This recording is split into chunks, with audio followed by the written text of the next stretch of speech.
Մի փոքր առաջ Նիկոլ Փաշինյանն այստեղ հպարտանում էր, որ վիզերի ուղղություններն ավելացել են։ Ես ուզում եմ մեր քաղաքացիներին հիշեցնել, որ Նիկոլ Փաշինյանի կառավարությունը 4.5 միլիարդ էր տրամադրել Fly Arnan ավիաընկերությունը ստեղծելու համար, Fly Arna կազմակերպությունը տապալվել է եւ հարկատուների գրպանից 4.5 միլիարդ դրամ ուղղակի մսխվել է։ Դա էլ հերիք չէ, Հայաստանի Հանրապետությանը դատի են տվել եւ Air Arabian, որ մաս էր կազմում այս Fly Arna կազմակերպությանը, իրենց պնդմամբ եղել են որոշակի խոստումներ Նիկոլ Փաշինյանի կողմից, որոնք չեն իրականացվել եւ այդ հիմքով էլ Հայաստանի Հանրապետությանը դատի են տվել։ Նիկոլ Փաշինյանի կառավարության ժամանակ է, որ Հայաստանի Հանրապետությունը հայտնվել է Եվրոպական միության ավիացիոն սև ցուցակում։ Եվ մեղմ ասած, այդքան էլ տպավորիչ չէ, որ գալիս այստեղից այս ամեն ինչի ֆոնին խոսում եք վիզերի մի քանի ուղղություններ ավելացման մասին, այն էլ այն դեպքում, եթե չեմ սխալվում, որ կառավարությունը թռիչքների սուբսիդավորում է իրականացնելու։ Եվ այստեղ էլ հարց է առաջանում, ընդհանրապես այդ գումարը ավելի լավ էր տրվեր մեկ այլ ոլորտի, չգիտեմ, նույնիսկ թոշակների բարձրացման, ուսուցիչների աշխատավարձի բարձրացման, թե այս ուղղությունների վրա։ Եվ հետո կոռուպցիայի մասով այստեղ մի շատ ուրախանալու ինչ առիթ կա, որ մեդիայում դա տարածվում է։ Խնդիրը ոչ թե պետքա լինի, որ դա հրապարակային կա ու մենք դրանից մեզ լավ զգանք, պետք է խնդիրը ձեր առջև դրված լինի, որ այդ կոռուպցիոն խնդիրները լուծվեն, բացահայտվեն կոռուպցիոներները, բայց ամեն անգամ այստեղից հարց հնչեցնելուց հետո եւ որևէ հետևանք չի լինում։ Բայց իմ հիմնական խնդիրը ես վերադառնալու եմ իմ գործընկերոջ հարցին, թաղապետի քաղաքացու ծեծի դեպքն է։ Դուք իրավական բան եք ասում, եք դատախազ կա, քննչական կա, թող գնաս զբաղվեն։ Բայց դուք այդ դեպքից հետո քաղաքական պատասխանատվության որևէ խնդիր չեք տեսնում։ Իրավականն ասում եք, բա քաղաքական պատասխանատվությունը։ Այդ դեպքում ուրեմն դուք նորմալ եք համարում, որ քաղաքական, այսինքն թաղապետը քաղաքացուն ծեծելուց հետո կարող է շարունակել մնալ որպես թաղապետ, բայց այստեղ քաղաքական պատասխանատվության խնդիր դուք այստեղ չեք տեսնում։ Արդյոք կպատասխանի Հայաստանի Հանրապետության վարչապետ Նիկոլ Փաշինյանը։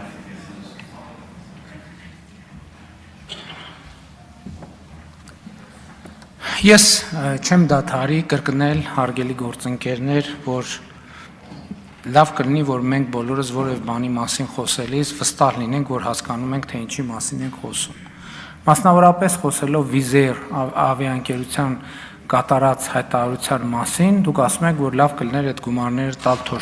թոշակներին, մինչդեռ չեք արձանագրում, որ վիզեր ավիաընկերության այս հայտարարությունը նշանակում է, որ հանրապետության ամենատարբեր մարզերում, Երևան քաղաքում,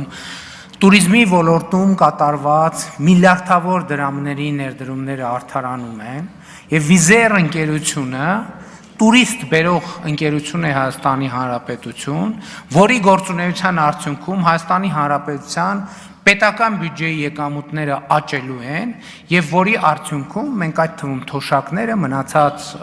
պետական ծախսերը ավելացնելու հնարավորություն ենք ունենում։ Էլ չեմ ասում, որ ձեր գործընկերները ժամանակ առ ժամանակ խոսում են, որ Հայաստանում օտարերկրյա ուղիղ ներդրումները, սա ուղիղ ոչ միայն Հայաստանում օտարերկրյա ուղիղ ներդրումը, այլև սա միջազգայինորեն այդ ոլորտի ամենահեղինակավոր բրենդի կողմից ազդակա միջազգային հանրությանը, որ Հայաստանը ներդրումներ անելու, տնտեսական գործունեություն ծավալելու շատ լավ տեղ է։ Երկրորդը անիվի հետ կապված, այո, ես չեմ դադարի ասել եւ պնդում եմ, որ այո, մենք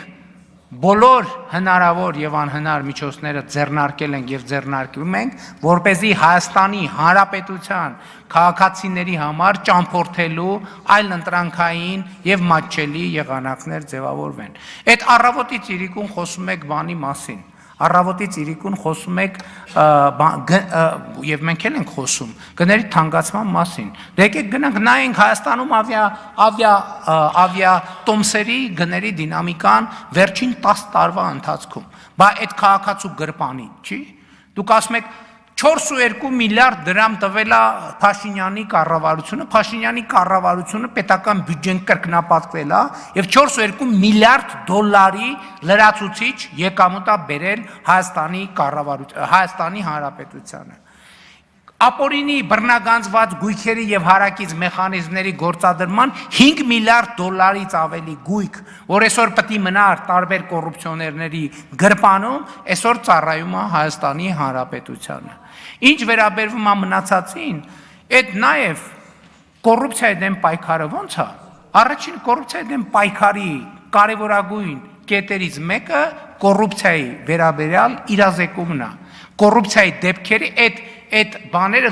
լուսարձակները, որ Հայաստանում այդքան բան են սփռված են կառավարության քաղաքականության շնորհիվ։ Չհասկացա, այդ արդեն ձեզ համար այդպես սովորական բան է, հա։ Հայաստանը որևէ ցուցանիշով աշխարհում 34-րդ տեղն է, եւ դա հա ինչ ա եղել որ։ Հա դե բա ինչ ա եղել թողններ։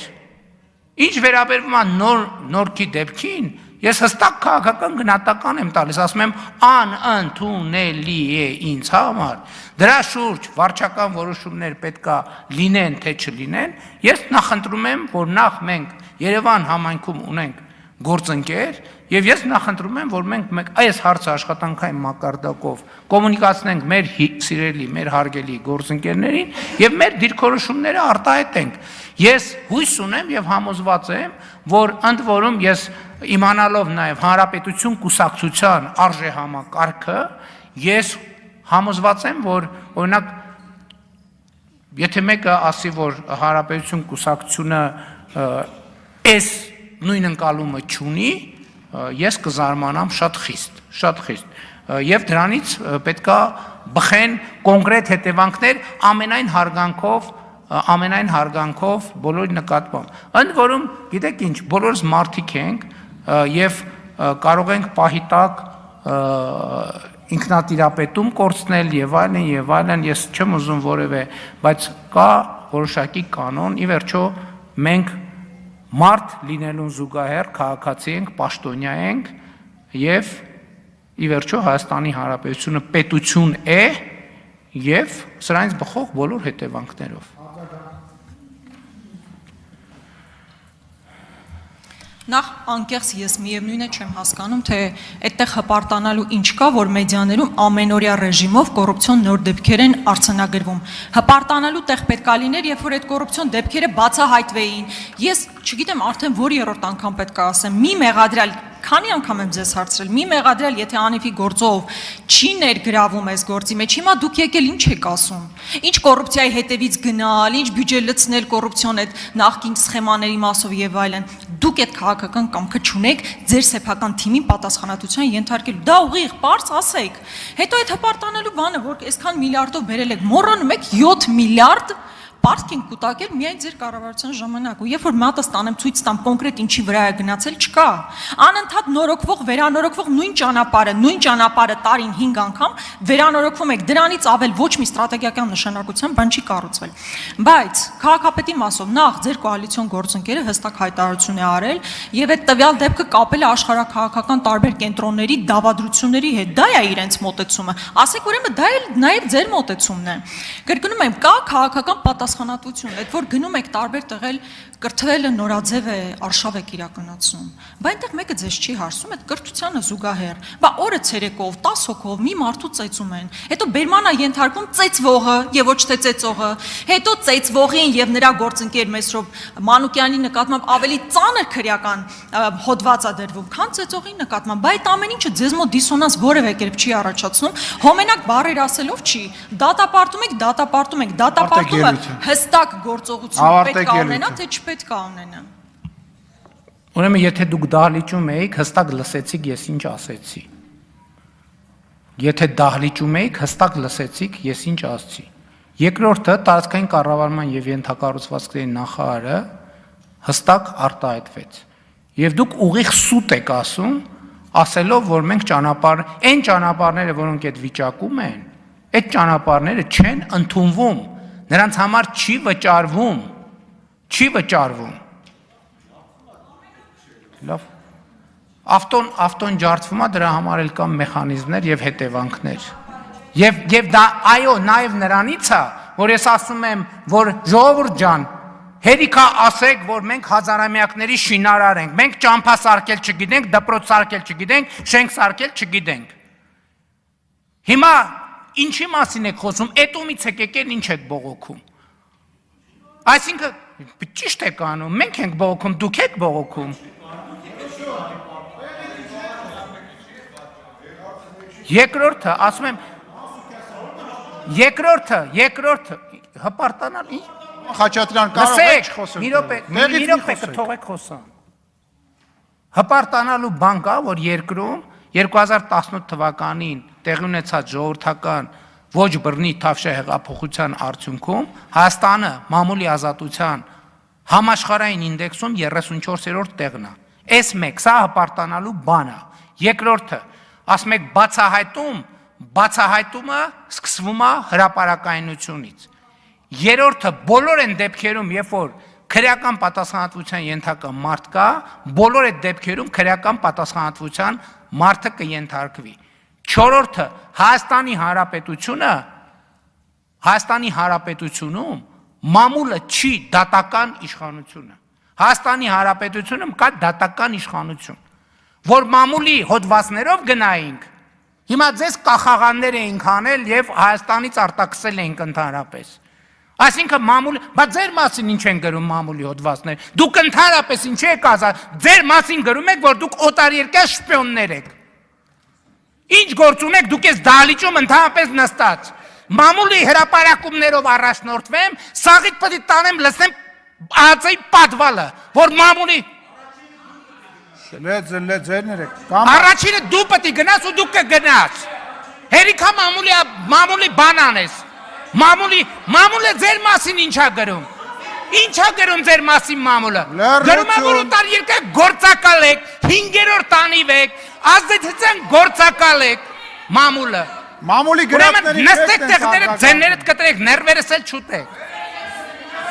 Ասի վերենգի տեղդ ասի, ներվերս չուտես։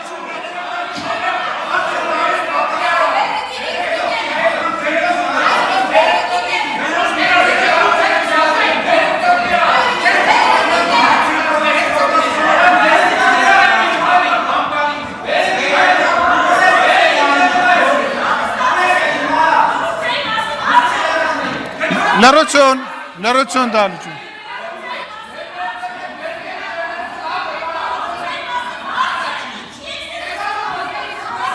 Վախի, լրություն։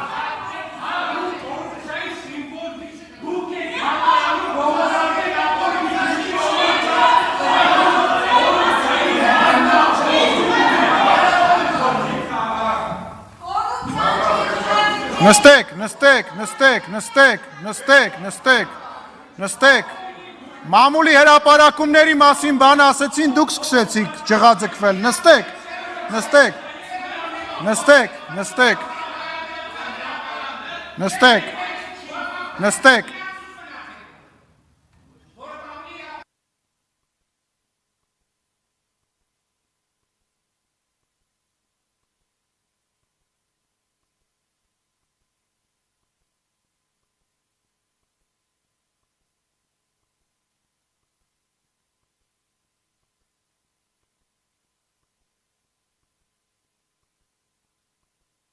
Տիկին Վարդանյան, դույով կգնաս քո ղեկավարի հետ կխոսաս։ Հայաստանի Հանրապետության վարչապետի հետ դույով չխոսաս։ Ուրեմն դույով չխոսաս։ Նստի տեղդ, դույով չխոսաս։ Եղավ։ Դույով չխոսաս։ Ասում եմ դույով չխոսաս։ Չափերիդ մեջ մնա, դույով չխոսաս։ Դուրս կշպրտեմ քեզ ես դահլիճից։ Դուրս կշպրտեմ քեզ։ Ասում եմ դուրս կշպրտեմ, նստի տեղդ։ Դույով չխոսաս։ Ես միջև իշխանություն ունենալել եմ քո հետ տենց խոսացել ու քո շեֆերի հետ եմ տենց խոսացել։ Ընդմիջում։